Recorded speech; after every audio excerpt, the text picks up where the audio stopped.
You see these kicks? These kicks were dirty. They were beat up. I couldn't wear them. But I got in contact with Lara Murchi at 537 Shawmut Ave, the fashion center, and he brought these beauties back to life. Get in touch with him if you need your kicks clean, your furniture done, your purses done. It ain't called the fashion center for no reason. At 537 Shawmut Ave in historic South Boston. Just tell him your boy said ya. Peace.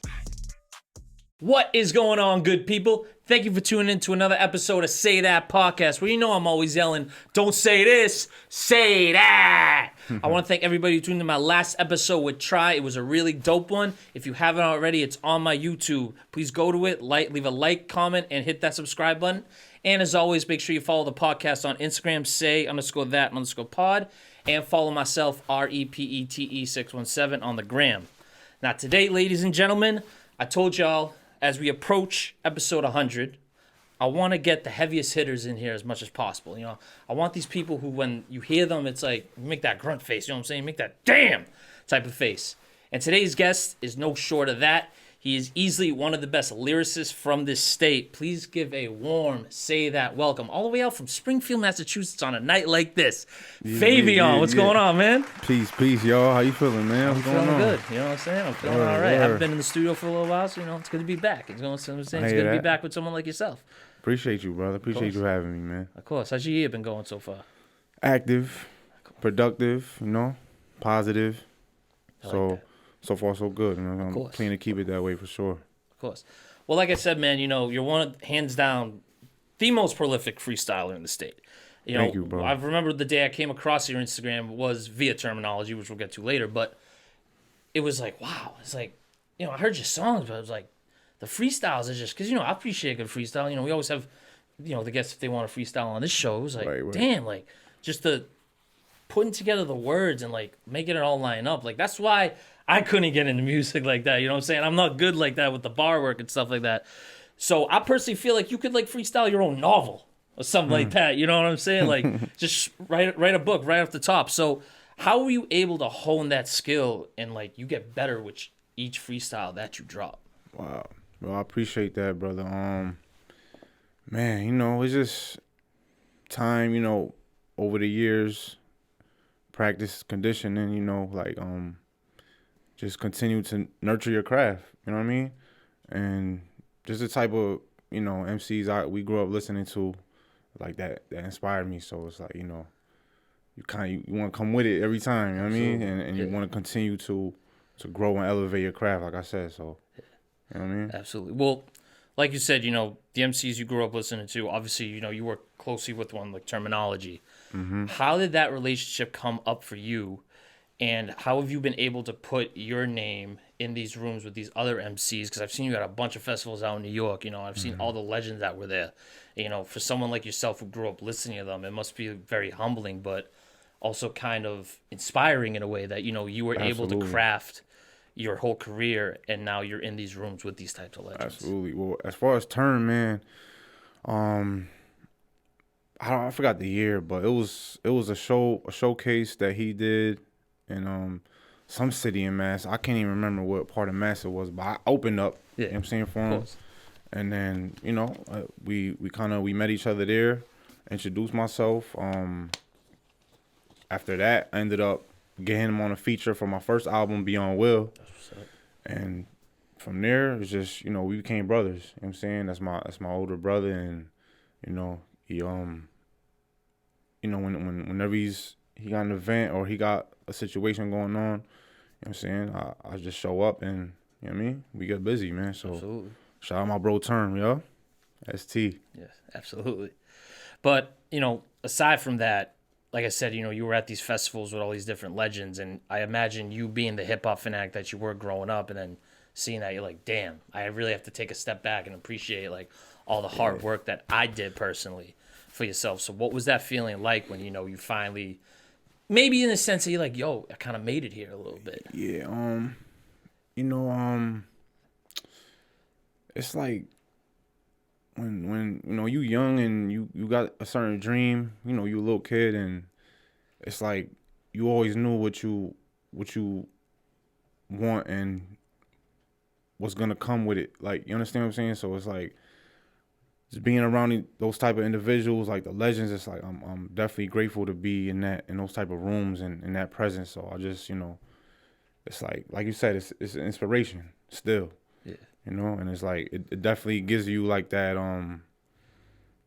that feeling like I'm supposed to be doing this. You know, I'm here for a reason. So, Absolutely. you know. So that's what's up, man. Because as you know, you continue to come up, I imagine the rooms and the doors are just going to keep opening.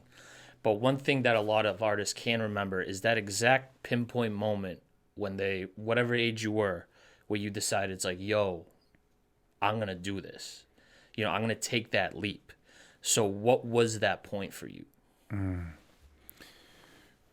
that's a good one. I think it was a couple moments. I can't crack down one in particular one, but like definitely one you just like maybe like remember specifically that yeah, like I'm you trying were to like, remember what going like that.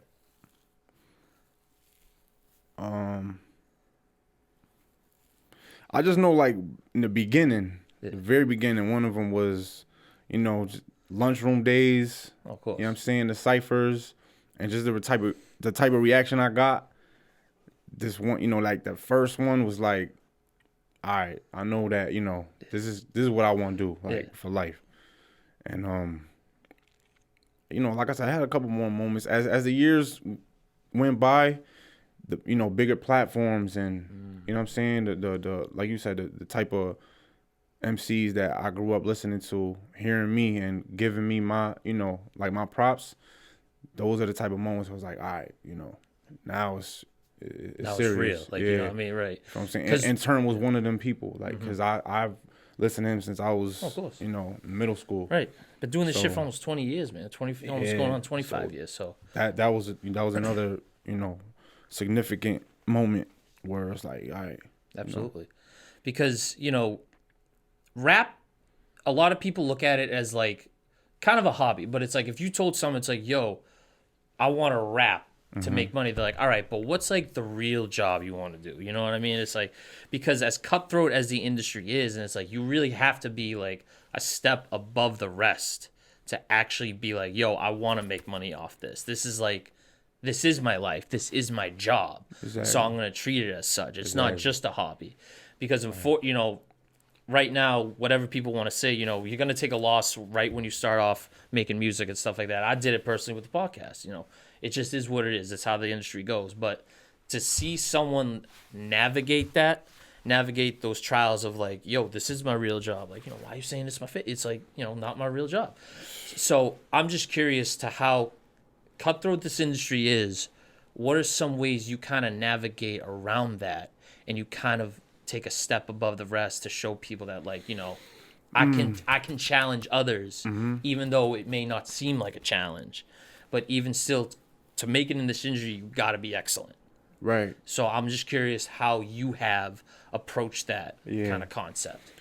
I think work ethic is the main thing.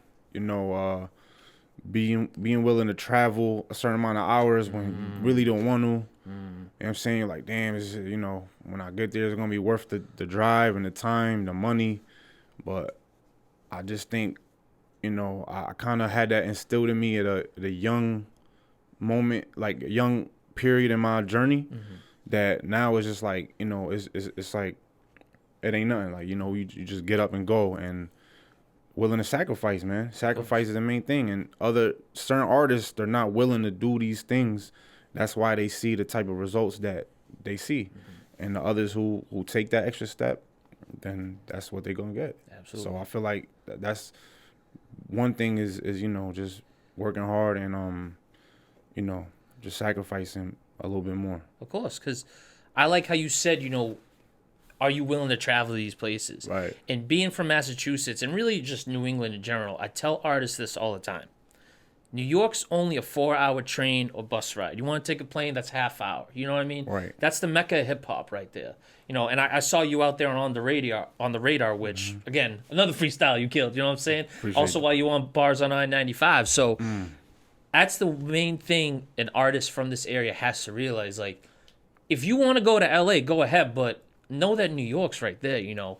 You can make the connection out there. You want to go, you know, an open mic. That's the other thing with open mics. You don't know who's going to be there, especially in that city. Exactly. So to hear someone of your caliber actually say, like, yo, like, get out and travel, it hits a little more because it's that nervousness that I notice in a lot of artists. It's like, you just got to kill it, bro. Like, That's it. you gonna let fear, like, be the deciding factor of your career? Like, Right.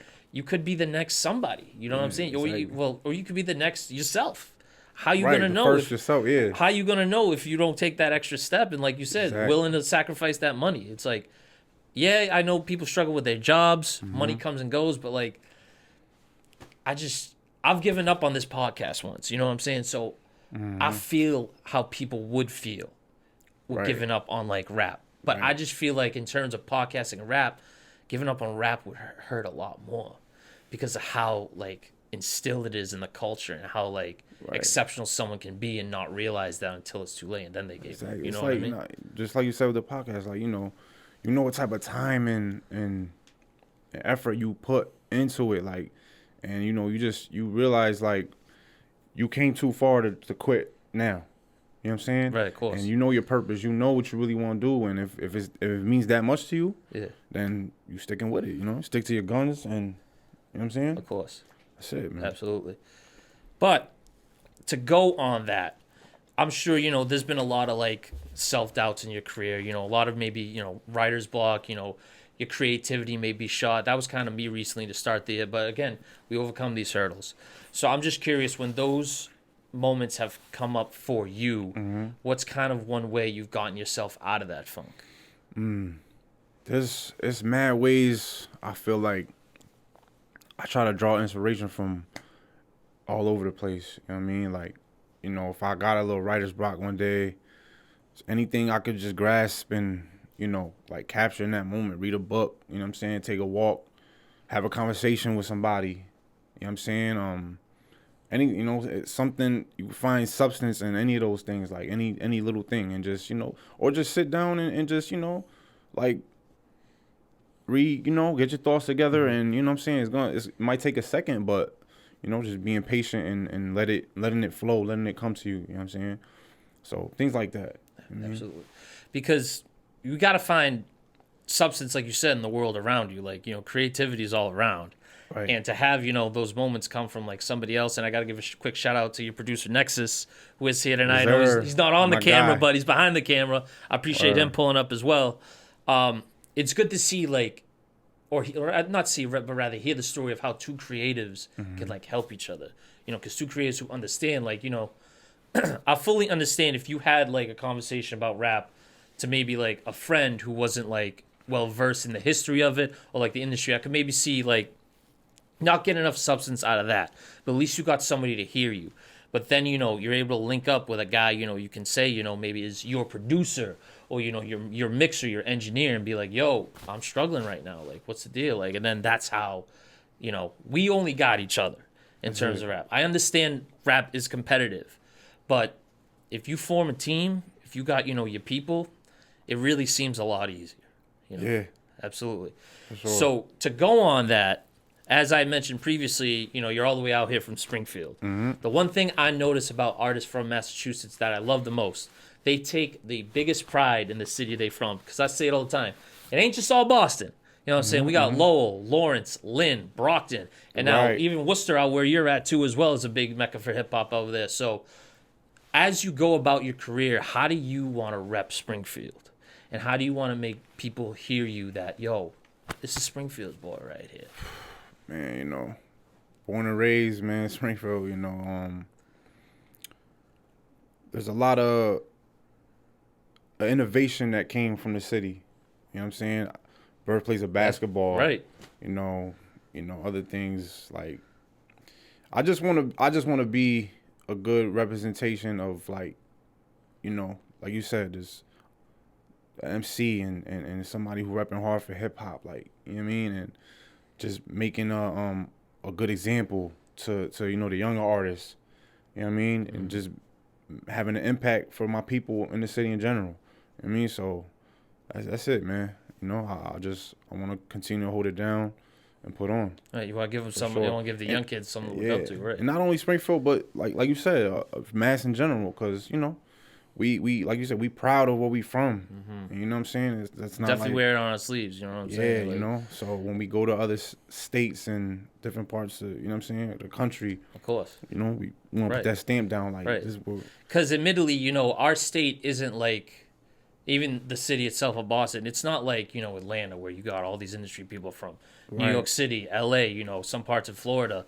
We're not known for like hip hop. You know, we're known for history and sports. So to have artists like Term, you know, Edo G, Gangstar, you know, actually like New Edition, like actually have like legends from the state, like even then I still feel like some of them don't get their just dues in a way because of how like hip hop is talked nationally.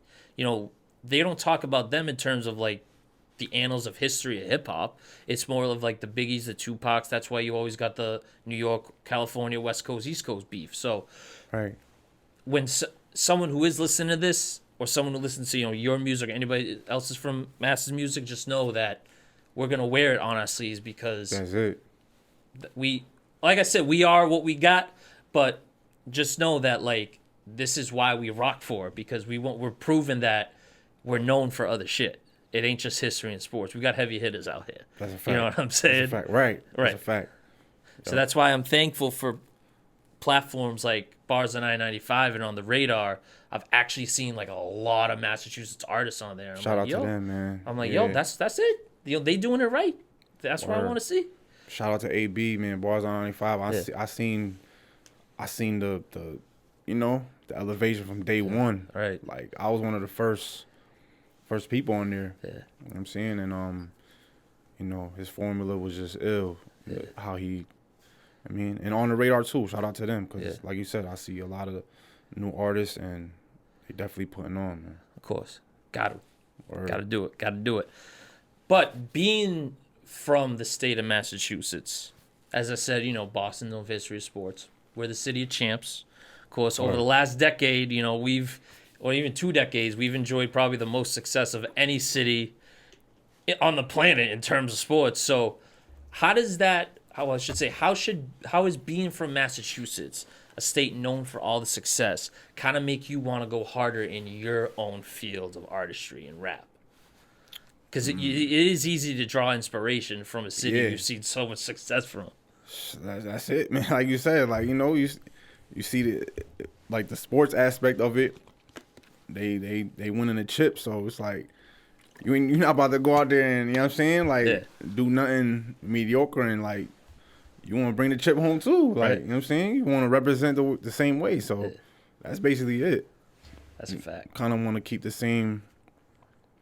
You know what I'm saying? Like that's it, man. And what's kind of funny, I think, like maybe not, but when like the teams are down, like for the Patriots, for example, you know, just absolutely shit the bed these last couple of years. I feel like we still got one team that's like kind of like leading the charge, like the Celtics. So you know what I'm saying? So it's good that being from the state we're from, that like, you know, not every team sucks, but at least one of them's from. Because I've talked to plenty of fans from other cities. I've talked to people who are way older than me who haven't even seen their favorite basketball team win a title in their lifetimes, and they're like 40, 50 years old.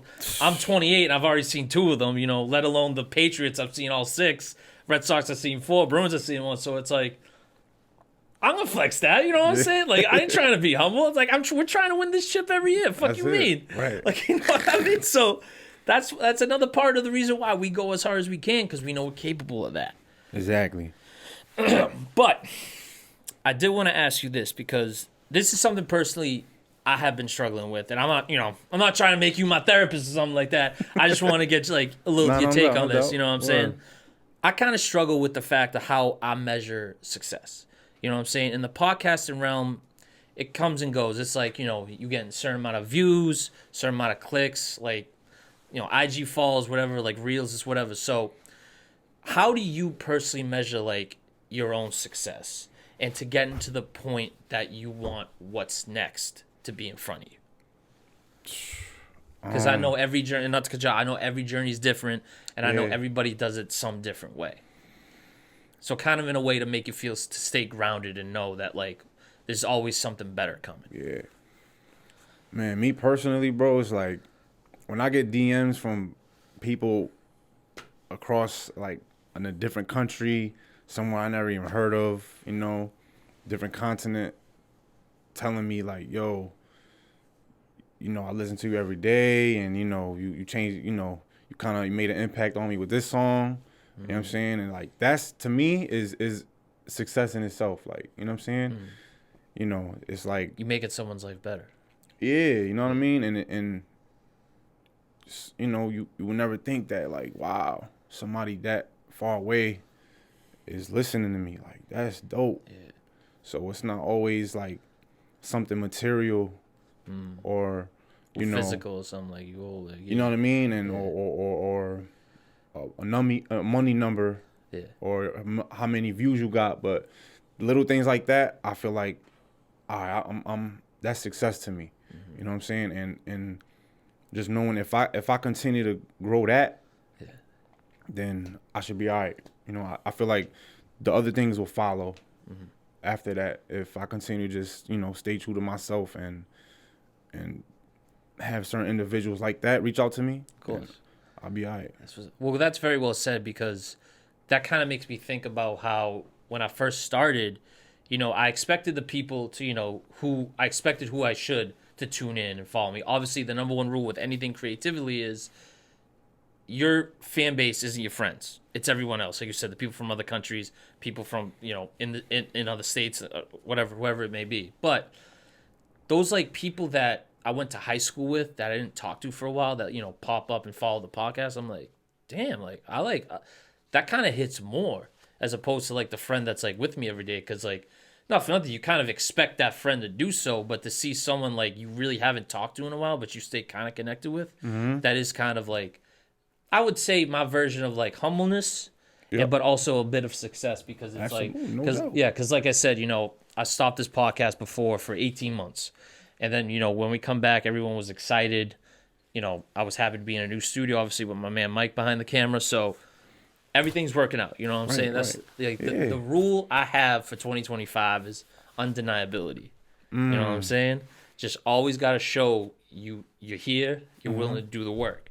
Because that's step one. Right, exactly. You know what I'm saying? We're already doing the hardest part. Exactly. You know, the other steps are showing you skill. Right. So whatever comes out of that comes out of that. So right. And absolutely. Like, I want to say too, like, as long as you know you further towards your goal, you know, than you were like the day before or you know the previous days. If you making some type of progress each day, that's success.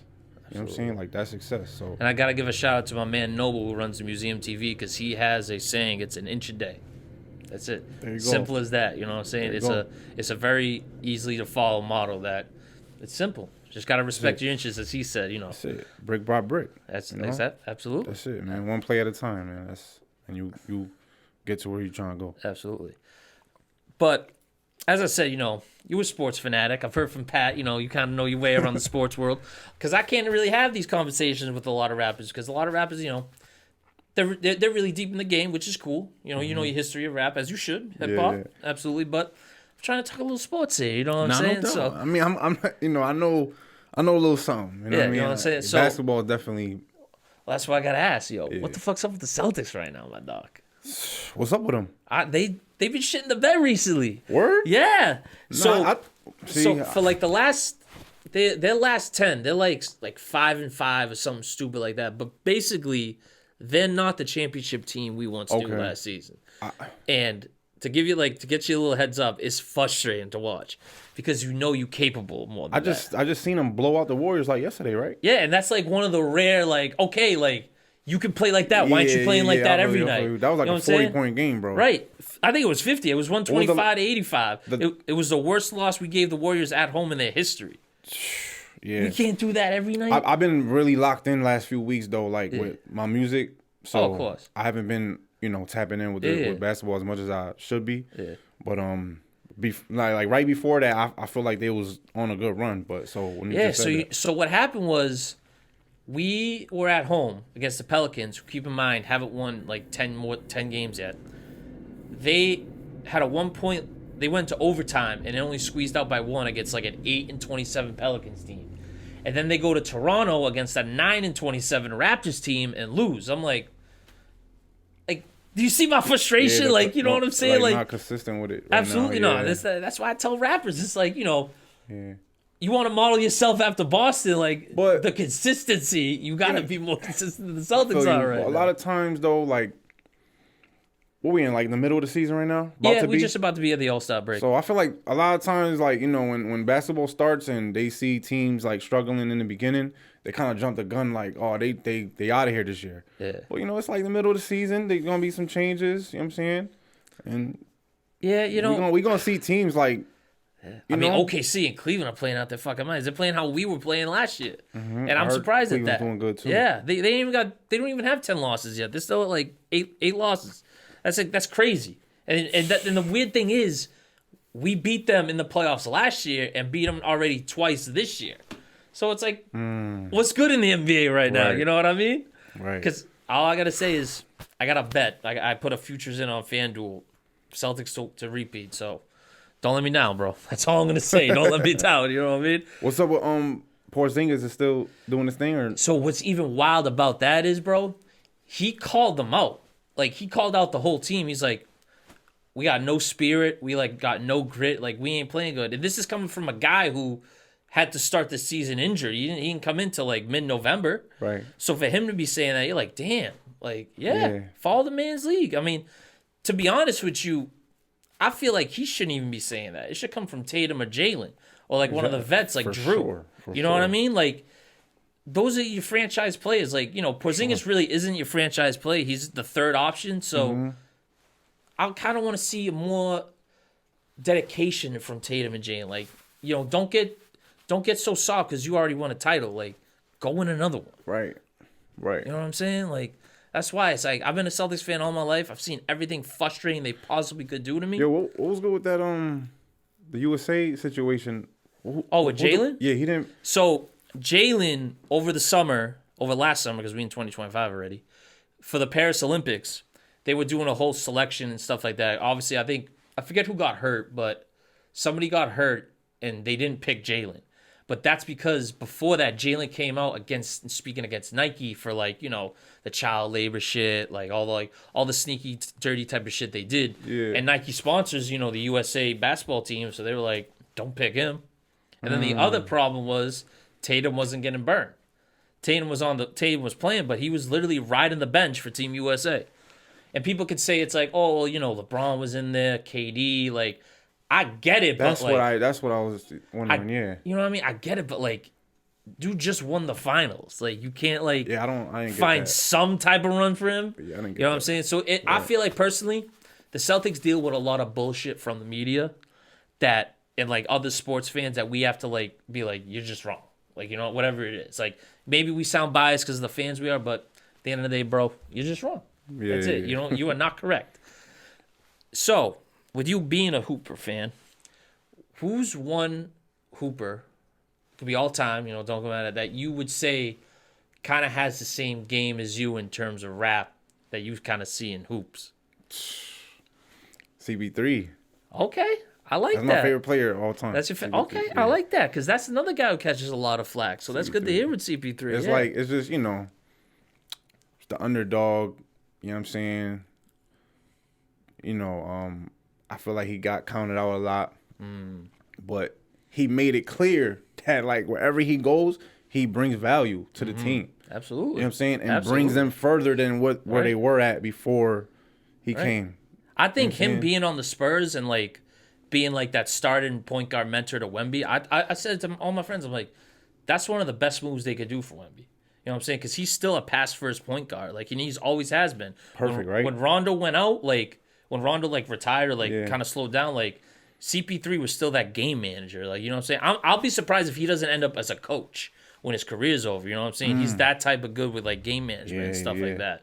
And honestly, it's cool that you said CP3 because like that's a guy, bro, nobody talks about. Like in terms of the generation that we grew up with who watching basketball, like no one talks about CP3. I feel like they definitely don't give him the credit he deserves as like a top point guard of all time. Yeah. That's my opinion, but like I said, it's like, come on, man. Yeah, absolutely. What is he like? He's right behind Stockton with all-time assists right now. Yeah, because I mean Stockton was like Yeah. just like Bill Russell type of like ridiculous numbers with assists and yeah. steals like that. You know what I'm saying? But Yeah. he's second behind Stockton. I'm pretty sure. Word. So now I gotta know, that's your favorite. That's your favorite player of all time. He's a point guard. Like, so who's your all-time starting lineup? Now let's get into that because I like that because you just gave me that with CP3. He's obviously running point. Who do you got on the team? I point him at the point. Who you got? Yeah, who you running on the court with him though? I'm gonna put I'll put MJ at the 2. Okay. You know what I'm saying? I'll put MJ at the 2. Definitely putting LeBron at the 3. Yeah. I mean, I'm not my 5. Yeah. I'm gonna put LeBron at the 3. I think I'm gonna run with the big fundamental at the 4. Thank you. I think so. Thank you. Because I mean, I'm a KG fan, and to get before you put the setup, but like Tim Duncan was like all like you said, he's fundamentals. It's like scoring, passing, like he was so smooth with it. You know what I mean? Like, it's, like I'm not surprised. Like people are like, yo, he's actually like top 5 in like points at his position. I'm like, yeah, like he wasn't flashy with it, but you give it to him down low, it's easy money right there. You know what I'm saying? Word. So I'll fuck with that. KG will be, Yeah, of course. I feel like it will be him or KG, and then I'm gonna go with Shaq at the 5, man. Got to. Like, I'm going Shaq at the 5. You got to. Like, and if I think about it, might want to put Kareem because look at the. I mean, I think I put Wilt. Honest to God, over Kareem. I think, but me personally, it's kind of messed up. Obviously, I didn't see Wilt play, but just like going off of 2K and shit like that, like because I played my team a couple of times and shit like that, and I've had Wilt, and I'm like, yo, like it's automatic download. This is crazy. That's true. You like, think I was putting up like 50 and 30. I'm like, which is what he did. It's what he did, but it's like, I'm doing this online. I'm like, yo, this is wild. Like they really got this dude right. Crazy. Yeah. You think he'll be what he was in this era or in the like? So I think he'd be what he was in the 2000s and like the early 2010s. Or okay. I don't think in this era because of how much shooting's going on. Like, okay, yeah, right. That's what I really. You know what I mean? Because we've seen like big men who've come from the era before them have to start shooting, like Brook Lopez. I remember Brook Lopez first got in the league. He literally was just kind of like a lesser Tim Duncan, kind of doing all the fundamentals down low and stuff like that in the Nets. All of a sudden, he gets on the Bucks. We're in this new era. He's clapping like 6 threes a game. I'm like, yo, like, what the fuck? Horford, same case. Dude's been in the league now 18 years. Came in, just was like, in the paint, pull up, easy stuff. You know what I'm saying? The league changes. He's pulling threes. He was pulling like 60. He was actually clapped in the playoffs last year for us, which is crazy. I was watching on Christmas. I was watching the Knicks and Spurs. Yeah. Yo, Wemby was pissing me off, bro. At first, he's crazy from the 3. I'm like, brother, what are you doing? Like, he kind of picked it up a little bit after, but I'm like, it's just crazy to see. What's crazy about Wemby is he can hit that though. I know, but damn, bro. I know, but like, and I feel the same way. My dad says it all the time, like. The old head in you is like, yo, go down low. You know what I'm saying? You 7'6". Like, you know what I'm saying? Just get the ball right here and get a layup. But it's like, you got to remind yourself, like, that's just not the game anymore. And it's nuts. Do you think that, like, it's just the wave right now? Or they can't go down low like that? You know what I think happened of how we're in this new era? And this is what my old co-host Mike Sanchez said. The Cavs and Warriors, that first final series they met in 2015, that was going to determine how the whole rest of the league plays going forward. Because the Warriors were the whole live and die by the 3. And then the whole league started to see it worked. So everyone's like, you know what I'm saying? I remember actually, I was watching the Celtics versus Thunder a couple weeks ago. They went 8 for 42 from 3. I'm like, I was at work slamming shit. I'm like, bro, this is fucking ridiculous. But I had to remind myself, it's like, yo, like that's why. It's because you saw the Warriors with Clay, Dre, and Curry. All they did was pull threes. Curry would literally would rather take an easy layup. He would rather take a contested 3. Right. So that's just the league right now. You know what I mean? And there really is no way back to the old times because of how coaches are coaching young players. Like Wemby in I don't think he went to high school. I think he went to just straight to a mini pro league in France. That's what he was doing.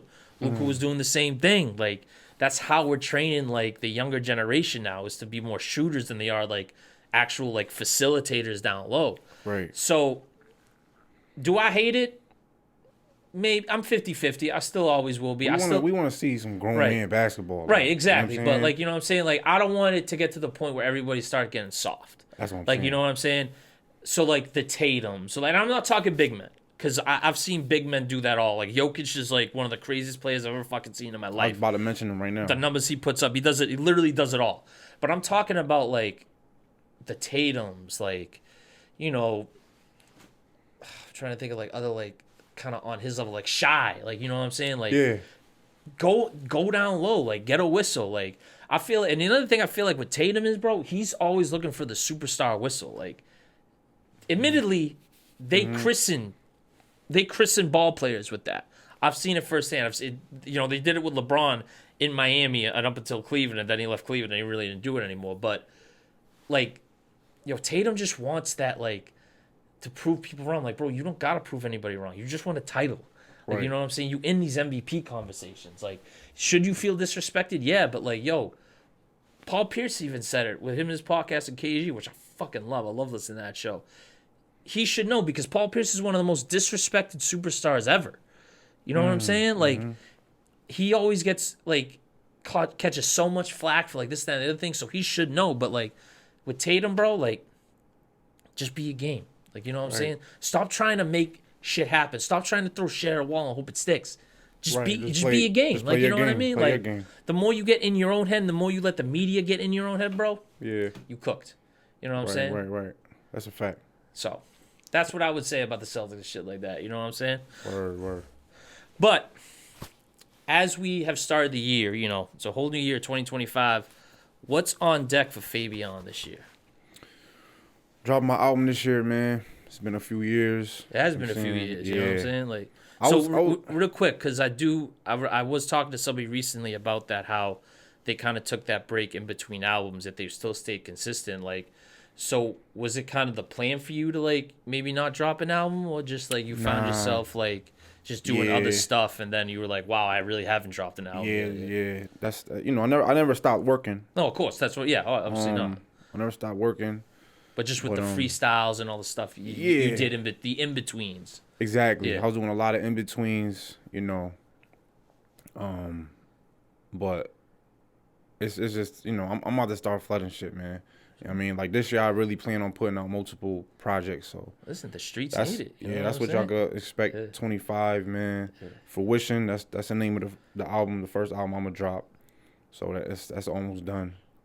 You know what I mean? And I got a lot of other things in the works too, man. So, of course. Absolutely. I'm still hitting with the Fabeyon Fridays here and there. You know what I mean? The people loving that. But yeah, man, just work this year. That's it. All year. You know what I'm saying? You've already gotten to that point of consistency. You know, it's only up from there with you, my man. You know what I'm saying? Appreciate that, man. Well, firstly, I appreciate you for, you know, taking the very busy time out of your day to come through to say that. You know what I'm saying? I understand, My you pleasure, came brother. all the way from Springfield. I really do appreciate that, and you are very appreciated on this platform. If there's anybody you would... Oh, and I want to give a shout out to Nexus as well. I know he came with you. You know what I'm saying? Took the trip. Big salute to you, my brother. Word. So if there's anybody else you want to give a shout out to right now, now's the time. Please do so for the cameras. Yo, shout out to y'all, man, for having me. You know what I'm course. saying? Nexus, my mans, you know, pulled up. Shout out my brother Term. You know what I mean? Easy Money. He's about to drop the album with Fennell soon too in March. Shout out to them brothers.